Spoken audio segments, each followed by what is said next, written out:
dnes ste prvýkrát maľovali na hodváb? No, na hodváb áno. Ináč malujem skoro každý deň. Lebo vyzerá to ako naozaj profesionálna práca, ako sa vám maľovalo. Dobre, v pohode. Čo vám dal dnešný deň, dnešné tvorivé dielne? Naučili ste sa techniku tak, že to zvládnete aj sama? No, zase sme sa čosi nové naučili. No, pri mojom zamestnaní určite to zvládnem sama, ale musím mať materiál a pomocky všetky k tomu. Budete sa tomuto venovať aj teraz naďalej vo vašej profesionálnej práci? Preto som sem prišla. A môžete nám prezradiť, kde pracujete? V Zúške, ako učiteľka výtvarnej. Takže aj vaše detičky budete teraz učiť maľovať na hodváb? Teraz mám maličké deti, tak tie ťažko, ale postupne áno, keď vyrastú. Čo bude s týmto šálom teraz?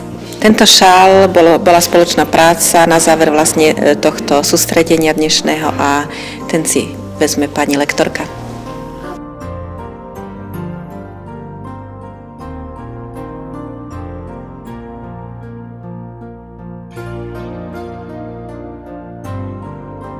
Pani Lukáčová, ako ste sa vy dostali k maľbe na hodváb? Venovali ste sa predtým nejakému takémuto podobnému umeniu?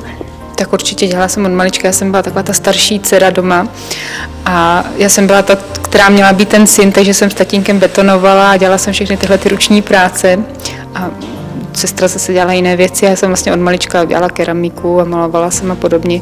A to hedvábí přišlo vlastně ve chvíli, kdy se narodila první holčička, což je 8 let dozadu vlastně.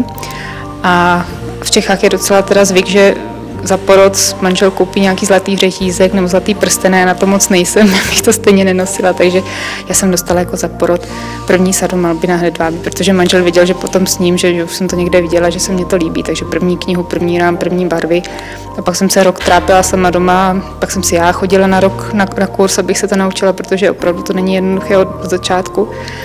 Povedzte nám, čo všetko potrebujeme, keď chceme začať maľovať na hodváb?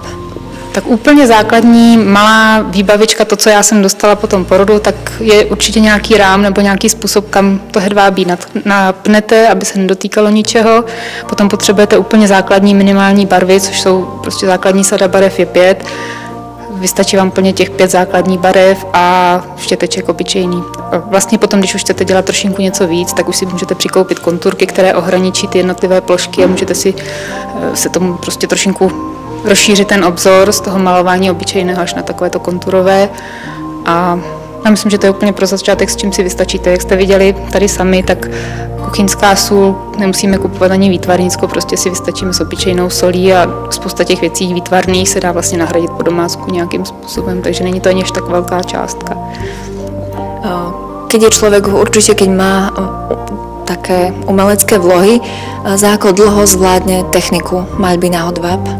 Jde o to, že na to hedvábí, nebo s hedvábím jako takovým můžete pracovat spoustu technikami, můžete tam využít takové ty klasické, co asi všichni znají, batikovací techniky, ale trošinku malinko, to má svá specifika to hedvábí, takže si musíte dát na něco pozor, ale vlastně vám stačí úplně ta technika batikovací, anebo právě potom sůl, konturka, tak tam prostě, myslím si osobně, že co dneska paní odcházeli, tak po těch 3 technikách, po těch vlastně 6 hodinách, co jsme tady absolvovali, můžou říct, že můžou začít malovat určitě bez problému. Potom já mám ještě takový navazovací, pokračovací kurz, kde jsou takové ty další 3 základní vosk, právě to mramorování, batikovací techniky. A po těch vlastně 2x 6 hodinách, 12 hodinách můžete říct, že můžete normálně suverénně malovat. Ktoré výrobky vyrábáte z hodvábu?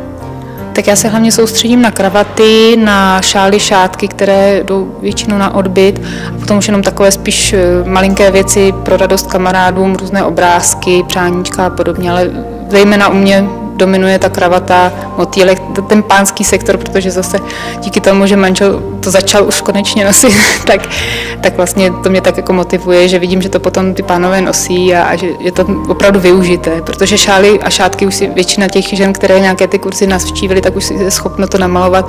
U těch kravat je trošinku právě problém s tím, že se to může protékat ta barva na druhou stranu, takže to není až tak jednoduchá věc, tak tam z toho těžím a snažím se malovat hlavně ty kravaty.